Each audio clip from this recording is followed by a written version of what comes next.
मतदाता सूचियों के विशेष गहन पुनरीक्षण पर मीटिंग होगी। कल चंडीगढ़ में कांग्रेस की अहम बैठक होगी। कांग्रेस ने मतदाता सूचियों के पुनरीक्षण पर बैठक बुलाई है।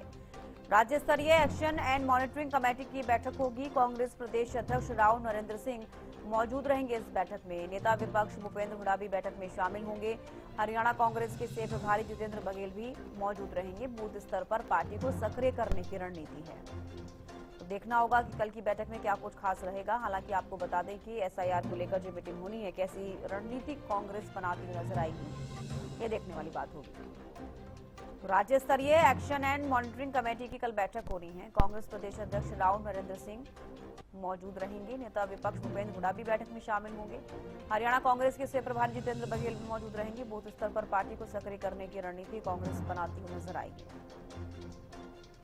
लगातार विपक्ष की तरफ से आरोप लगाए जाते हैं कि एसआईआर की प्रक्रिया के तहत वोटर्स के नाम काटे जा रहे हैं, फर्जी वोटर्स बढ़ाए जा रहे हैं। इस तरह के आरोप केंद्र में भी विपक्ष लगाते हैं और तमाम जगहों पर जहां पर कांग्रेस की सरकार है या फिर कहें कि विपक्ष है, वहां पर इस तरीके के आरोप लगाए जाते हैं। अब हरियाणा के लिहाज से बात की जाए तो विपक्ष काफी सक्रिय होता हुआ एसआईआर को लेकर नजर आ रहा है, क्योंकि मतदाता सूची के विशेष गहन पुनरीक्षण पर मीटिंग होनी है। प्राजिता ज्यादा जानकारी के साथ लाइव जुड़ गई हैं। प्राजिता, मतदाता सूचियों के विशेष गहन पुनरीक्षण के लिए कल बैठक होनी है, किस तरीके की रणनीति कांग्रेस की देखी जा सकती है? बिल्कुल, देखिए कांग्रेस जिस प्रकार से इस बार सख्त रुख अपनाती हुई नजर आने वाली है, जिस प्रकार से अब इंतजार एसआईआर के शुरू होने का नहीं किया जा रहा, उससे पहले ही अपनी रणनीति तय करने वाली है कांग्रेस। कल बेहद ही महत्वपूर्ण बैठक बुलाई गई है, क्योंकि अब बारी एसआईआर की आने वाली है। हरियाणा की भी जल्द ही हरियाणा में भी एसआईआर होता हुआ नजर आएगा। अब कांग्रेस का हर जिन भी राज्यों में एसआईआर हुआ है उसमें दावा किया गया है कांग्रेस और तमाम विपक्षी दलों के द्वारा कि वोट काटे जा रहे हैं।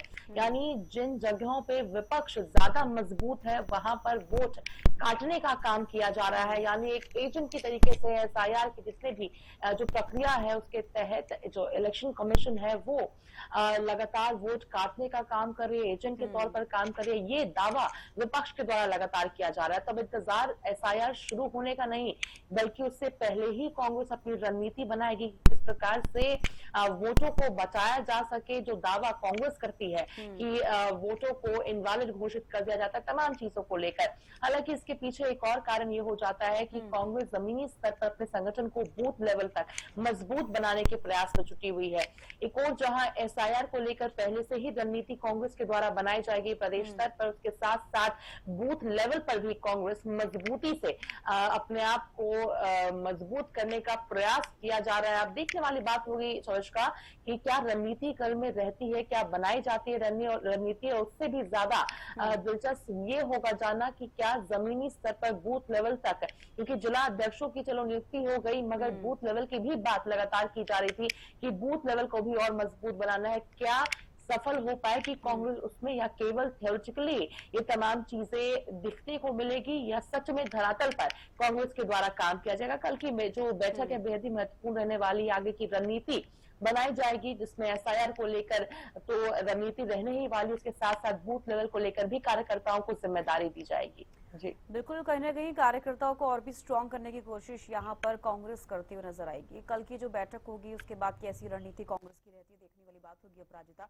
लेकिन आपने भी देखा है कि तमाम जिस तरीके से आप जिक्र करें, जिस स्टेट में अगर हम कांग्रेस का जिक्र करें विपक्ष में है, तो वहां पर ज्यादा ऐसी चीजें देखने को मिल रही हैं कि सत्ता पक्ष पर यानी कि बीजेपी पर साफ तौर पर कहा जा रहा है कि जो एसआईआर की प्रक्रिया है उसमें वोटर्स, इनवैलिड वोटर्स की बात की जा रही है, या फिर वोटर्स कट करे जा रहे हैं, या फिर फर्जी वोटर्स बनाए जा रहे हैं। इस तरीके के आरोप भी कांग्रेस की तरफ से लगाए जा रहे हैं। अपराजिता, बिल्कुल, देखिए बिहार चुनाव में हमने देखा था किस प्रकार से बढ़ चढ़ कर कांग्रेस के द्वारा हंगामा किया गया था, विरोध प्रदर्शन किया गया था। राहुल गांधी ने मुख्य तौर पर एसआईआर को एक बहुत बड़ा मुद्दा बनाया था पूरे चुनाव में, मगर कहीं ना कहीं कारगर साबित नहीं हुआ कांग्रेस के द्वारा। यानी जनता का जो विश्वास है एसआईआर में धांधलेबाजी हो रही है, वो विश्वास कांग्रेस को मिल नहीं पाया। नतीजा कि पिछले बार से भी कम वोट कांग्रेस को बिहार में मिले।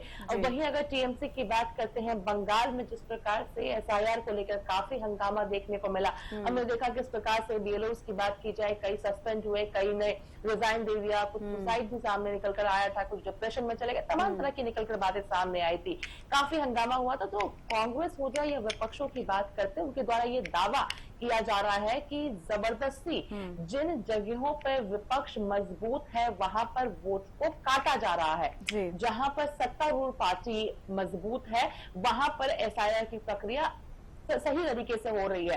साथ ही और ऐड भी किया जा रहा है, यानी जो किसी और स्टेट के लोग हैं उनके नामों को जो चुनाव वाली जो राज्य है वहां पर जोड़ने का काम भी किया जा रहा है। इस प्रकार का दावा विपक्ष के द्वारा किया जा रहा है।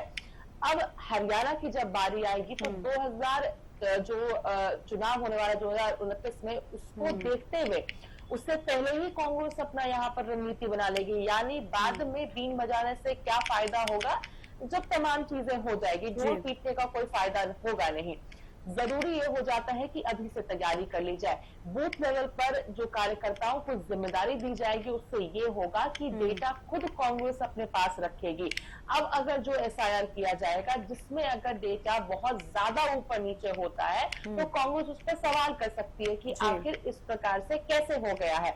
यानी कांग्रेस सीधा इस बार चुनाव के समय या चुनाव खत्म होने के बाद का इंतजार नहीं करने वाली, उससे पहले ही अपनी रणनीति बनाना चाहती है कांग्रेस। हालांकि ये भी देखना दिलचस्प होगा कि कांग्रेस कितनी सफल होती है, क्योंकि इन सभी चीजों को, सभी एक्सरसाइजेस को करने के लिए एक टीम वर्क की आवश्यकता पड़ती है। मगर बात जब जिला अध्यक्षों की नियुक्ति की भी थी तब भी हमने काफी हंगामा देखा था। अब इतनी बड़ी जिम्मेदारी कांग्रेस अपने कार्यकर्ताओं को देगी तो क्या वो जमीनी स्तर पर सफल हो पाएंगे? ये बहुत बड़ा चैलेंज है, ये देखने वाली बात होगी। मगर ये तय है कि कांग्रेस ने क्लियर बोल्ड स्टेटमेंट दे दिया है कि शांत नहीं रहने वाले। राज्यसभा चुनाव में भी चुनाव के बीच में अपने सांसदों को इलेक्शन कमीशन के ऑफिस भेजकर इनवैलिड जो वोट घोषित किया गया उसे वैलिड किया गया। शांत नहीं रहेंगे, चुनाव के बाद हंगामा नहीं, चुनाव के पहले ही उसे बदलाव लाने की कोशिश यहाँ पर की जाएगी, ये स्टेटमेंट दिया जाएगा। हालांकि कल की बैठक काफी दिलचस्प रहने वाली है। रणनीति बनाई जाएगी, कार्यकर्ताओं को जिम्मेदारी दी जाएगी, ट्रेनिंग दिया जाएगा कि किस प्रकार से कामकाज करना है और अपने वोटों को। बिल्कुल अपराजिता, आपने ठीक कहा कि एक टीम वर्क बेहद जरूरी है और जैसा कि कई बार हमने देखा है कि कांग्रेस की तरफ से पुरजोर कोशिश जरूर की जाती है लेकिन टीम वर्क उतना वर्किंग नजर नहीं आता। अब देखना होगा बैठक के बाद कैसी चीजें निकलकर सामने आएंगी। बेहद शुक्रिया अपराजिता जुड़ने के लिए, तमाम जानकारी देने के लिए।